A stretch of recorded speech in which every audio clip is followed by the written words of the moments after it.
मोहन अपने परिवार के साथ छुट्टियों में अपने गांव जाने की सोचता है। वो अपने बच्चों को जब ये बात बताता है तो बच्चे बहुत ही ज्यादा खुश हो जाते हैं। मोहन की पत्नी सुरभि भी गांव जाने की बात से खुश हो जाती है। बच्चे कई समय से अपने दादा दादी से नहीं मिले थे, इसीलिए वो बड़े ही उत्साहित थे। तभी मोहन सभी से चलो चलो, जल्दी से अपना अपना सामान पैक कर लो, हम कल ही गांव के लिए निकल जाएंगे। मैं तो मेरा सामान अभी पैक करूंगी। रुको रिंकी, मैं भी आता हूँ। ऐसा कह दोनों बच्चे अपने कमरे में चले जाते हैं और अपना सामान पैक करवा के जल्दी ही सो जाते हैं। अगले दिन मोहन और उसका परिवार गांव चले जाते हैं। गांव जाने पर रिंकी बबलू के दादा दादी बहुत ही ज्यादा खुश हो जाते हैं। दोनों बच्चे तो आते ही आंगन में खेलने चले जाते हैं। दादा दादी मोहन और सुरभि से बातें कर रहे थे कि तभी दादी सुरभि से, सुरभि अब तुम आ गई हो तो कुएं में से पानी भी तुम ही भर लाना। जब तक तुम यहाँ हो तब तक मुझे भी आराम मिल जाएगा। अरे माँ जी, ये भी कोई कहने की बात है? मैं आज से नहीं बल्कि अभी से कुएं का पानी भर लाती हूँ। सुरभि बाल्टी और मटका लेकर कुएं की ओर चली जाती है। कुआं गांव के बीचों बीच था। उसमें से पानी भर के अपने साथ ले लेती है। वहाँ बहुत भीड़ थी और इसी कारण उसे घर पर पानी लाने में देर हो जाती है। सुरभि घर आते ही दादी सुरभि से, सुरभि बेटी पानी लाने में बहुत देर हो गई, कुएं पर भीड़ थी क्या? हाँ माँ, बहुत ज्यादा भीड़ थी, इसीलिए तो देर हुई। अच्छा ठीक है, बच्चे भी खेल कर आ चुके हैं, चलो सभी मिलकर खाना खा लेते हैं। ठीक है माँ जी। सभी घर वाले अब खाना खाने बैठ जाते हैं। खाना होते ही सभी अपने अपने कमरे में जाने लगते हैं कि तभी रिंकी और बबलू दादाजी के पास आकर, दादाजी, क्या हम खेलने जा सकते हैं? प्लीज दादाजी। बच्चों, तुम तो अभी खेल कर आए और अभी वापस भी जाना है। ऐसा लगता है यहाँ का माहौल तुम दोनों को बड़ा पसंद आया। हाँ दादाजी, यहाँ खेलने में बड़ा मजा आता है। ठीक है, जाओ, मगर समय रहते घर वापस आ जाना। जी दादाजी। अब बच्चे खेलने के लिए जा रहे थे कि तभी उन्हें घर के पिछले आंगन में बहुत से बड़े बड़े पेड़ दिखाई देते हैं। वो बड़े बड़े पेड़ देखकर बबलू बहुत ज्यादा खुश हो जाता है और बबलू रिंकी से, रिंकी चलो हम वहाँ उन बड़े पेड़ों की छाया में खेलते हैं। हाँ भैया, चलो चलते हैं। तभी रिंकी और बबलू घर के पिछले वाले आंगन में खेलने के लिए चले जाते हैं। वो दोनों घूमते घूमते बहुत दूर चले जाते हैं। वहां जाते ही उन्हें चीखने की आवाज सुनाई देती है, बचाओ बचाओ, कोई है? भैया, मुझे यहाँ पर किसी की आवाज सुनाई दी। नहीं रिंकी, यहाँ कहाँ किसी की आवाज सुनाई दे रही है। भैया सच में मुझे यहाँ किसी की आवाज सुनाई दी। तभी फिर से वही आवाज उन दोनों को सुनाई देती है, बचाओ बचाओ, कोई मेरी मदद करो। वो आवाज बार बार उन दोनों को सुनाई दे रही थी, तो वो दोनों एक दूसरे की ओर देखने लगते हैं। बचाओ बचाओ। देखो भैया, फिर से आवाज सुनाई दी। तुम्हें सुनाई दी? हाँ रिंकी, मुझे लगा तू मजाक कर रही है, मगर यहाँ तो सच में आवाज सुनाई दी। दोनों बच्चे बड़े ही डर गए थे। तभी रिंकी बबलू से, भैया, मुझे लगता है हमें यहाँ से चले जाना चाहिए। चलो भैया, जल्दी चलो। हाँ चलो।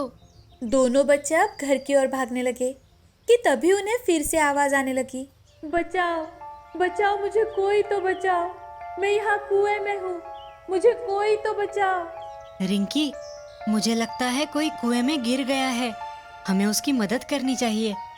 चलो चलकर देखते हैं। भैया, मुझे बहुत डर लग रहा है, चलो ना घर वापस चलते हैं भैया। तुम चलो रिंकी, मैं साथ हूँ ना, चलो। बबलू और रिंकी कुएं के पास चले जाते हैं। तभी वो देखते हैं कि कुएं के ऊपर एक बड़ी सी लकड़ी है जिस पर एक लाल रंग के कपड़े में नारियल जैसा कुछ बंधा हुआ था। वो देख रिंकी, भैया, मुझे यहाँ पर कुछ अच्छा नहीं लग रहा, चलो घर वापस चलते हैं। रिंकी, तू बहुत डरती है, तू यही रुक, मैं देखता हूँ।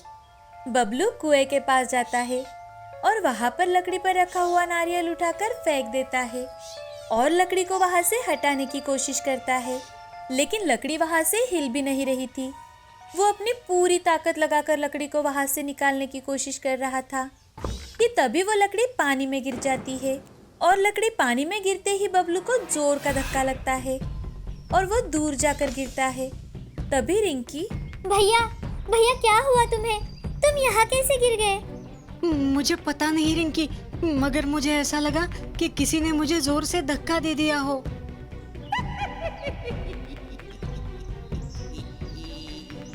अचानक से कुएं में से जोर जोर से आवाजें आने लगती है कि तभी कुएं में से चुड़ैल बाहर आ जाती है। उसे देख बच्चे और ज्यादा डरने लगते हैं और वहां से भागने लगते हैं। दोनों बच्चे इतने तेज भागते हैं कि सीधा अपने कमरे में चले जाते हैं।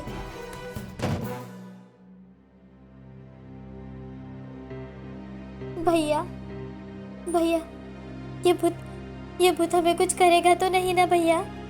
मुझे नहीं पता रिंकी, मगर हम ये बात किसी को नहीं बताएंगे। माँ पिताजी को पता चला तो वो हमें डांटेंगे। हाँ भैया। अब दोनों बच्चे दिन भर घर पर ही खेला करते थे, लेकिन उन दोनों को इस बात का जरा भी अंदाजा नहीं था कि बाहर अब चुड़ैल मुक्त हो चुकी है। इस बात की खबर किसी भी गांव वाले को नहीं थी।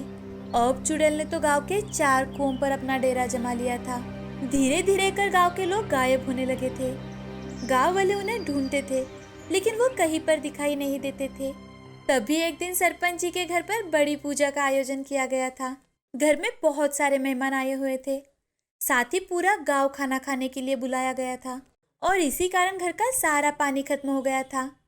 तो हलवाई सरपंच जी के पास आकर, सरपंच जी, घर का सारा पानी खत्म हो चुका है। आप पानी की व्यवस्था तुरंत करवा दीजिए, नहीं तो मेरा खाना बनाने का काम रुक जाएगा। अरे नहीं नहीं भाई, मैं अभी पानी लाने का इंतजाम करवाता हूँ। सरपंच जी तुरंत ही अपने घर के 2 नौकरों को बुला लेते हैं और उनसे, हरिया, किशन, जल्दी जाओ और कुएं में से पानी लेकर आओ। जी सरपंच जी। अब दोनों नौकर मटके और बाल्टी लेकर कुएं की ओर चले जाते हैं। कुएं के पास पहुंचकर जैसे ही हरिया कुएं में झांककर देखता है तो पूरा का पूरा कुआं सूखा पड़ा था।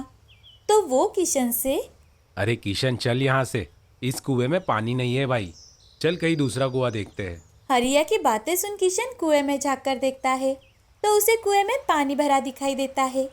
तभी किशन हरिया से, अरे हरिया, तेरी आंखें फूट गई है क्या? ये देख, कुएं में पानी है, चल जल्दी से पानी भरते हैं अभी। मगर मुझे तो पानी दिखाई ही नहीं दिया। अभी इस बात पे बहस करोगे क्या? चलो जल्दी से पानी भरते हैं। दोनों कुएं में बाल्टी डाल देते हैं। बाल्टी में पानी भरते ही किशन और हरिया उसे निकालने लगते हैं तो वो जैसे कुएं में अटक सी गई। अब हरिया और किशन दोनों भी जोर जोर से रस्सी को हिलाते हुए बाल्टी को बाहर निकालने की कोशिश करने लगते हैं कि तभी उन दोनों के सामने चुड़ैल आ जाती है। वो दोनों बहुत ज़्यादा डर गए थे, जोर जोर से चिल्लाने की कोशिश कर रहे थे। चुड़ैल, भागो भागो। कहाँ भाग रहे हो तुम लोग?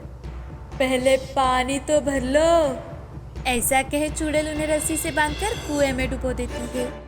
यहाँ सरपंच जी घर पर अपने नौकरों का इंतजार कर रहे थे, लेकिन हरिया और किशन जल्दी ना आने के कारण सरपंच जी मोहन को आवाज लगाते हैं और उससे, अरे मोहन, तुमसे थोड़ा काम था। हाँ बोलिए ना सरपंच जी। अरे मोहन, घर में आज पूजा है और घर का सारा पानी खत्म हो चुका है और पानी ना होने के कारण सारा काम भी रुक चुका है। मैंने हरिया और किशन को पानी लाने के लिए भेजा था, पर पता नहीं कहाँ अटक गए। तुम जरा जाकर देखो ना। ठीक है सरपंच जी, मैं अभी जाकर देखता हूँ और पानी का इंतजाम भी करता हूँ। अब मोहन कुएं की ओर जाने के लिए निकल पड़ता है। रिंकी और बबलू ने अपने पिताजी और सरपंच जी की सारी बातें सुन ली थी। उन्हें बहुत डर लगने लगा था। वो दोनों भी अपने पिताजी के पीछे पीछे जाने लगे, लेकिन वो बोलने से डर रहे थे कि थोड़ी देर चलने के बाद रिंकी बबलू से, भैया मुझे बहुत डर लग रहा है, हमें पिताजी को रोकना चाहिए। हाँ रिंकी, चलो हम पिताजी को सारी बात बता देते हैं। बड़ी हिम्मत जुटाकर रिंकी और बबलू अपने पिताजी को आवाज लगाते हुए, पिताजी पिताजी रुकिए। पिताजी, हमें आपको एक बात बतानी है। क्या बात है बच्चों? पिताजी, थोड़े दिनों पहले हम दोनों खेलने के लिए हमारे घर के पिछले वाले आंगन में गए थे। वहाँ बहुत बड़े बड़े पेड़ थे और वो देखते देखते हम बहुत दूर चले गए। वहाँ जाने पर हमें बहुत अजीब अजीब सी आवाजें सुनाई दी। हमें लगा कि कोई हमसे मदद मांग रहा है। वहाँ हम एक कुएं के पास गए और वहाँ देखा कि वहाँ नारियल और लकड़ियाँ पड़ी हुई थी। जब हमने वो सारी हटा दी तभी उस कुएं में से भूत बाहर आ गया। हम उसे देखकर डरे और घर भाग आए। क्या? ये बात तुम दोनों ने मुझे पहले क्यों नहीं बताई? बच्चों, वो चुड़ैल थी, अब वो मुक्त हो चुकी है। मुझे लगता है तुम दोनों चीखते कुएं के पास गए थे।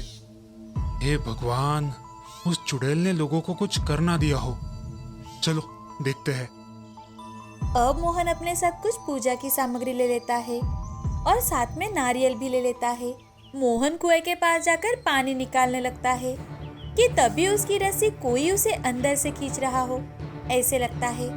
मोहन तुरंत ही पास के पेड़ को वो रस्सी बांध देता है और अपने हाथ में कुमकुम और चावल लेकर जोर जोर से ओम नमः शिवाय का जाप करने लगता है।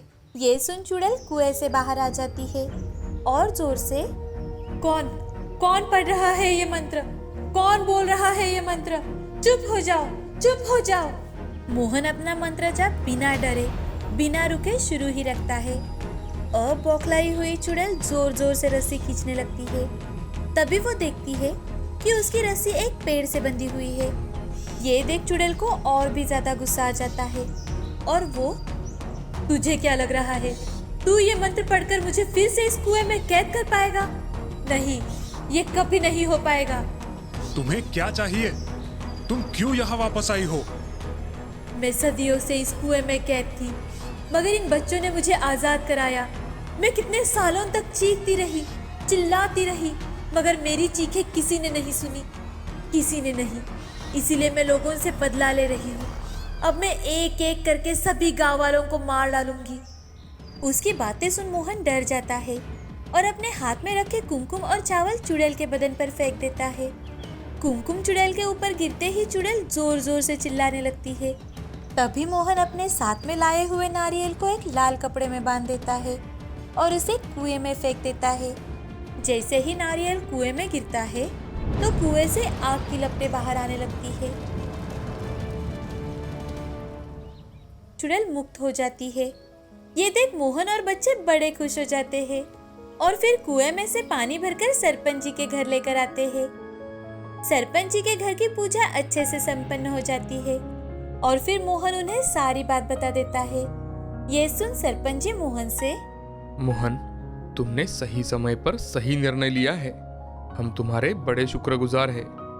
सरपंच जी, मुझे हमारे गांव के लिए जो सही लगा मैंने वही किया।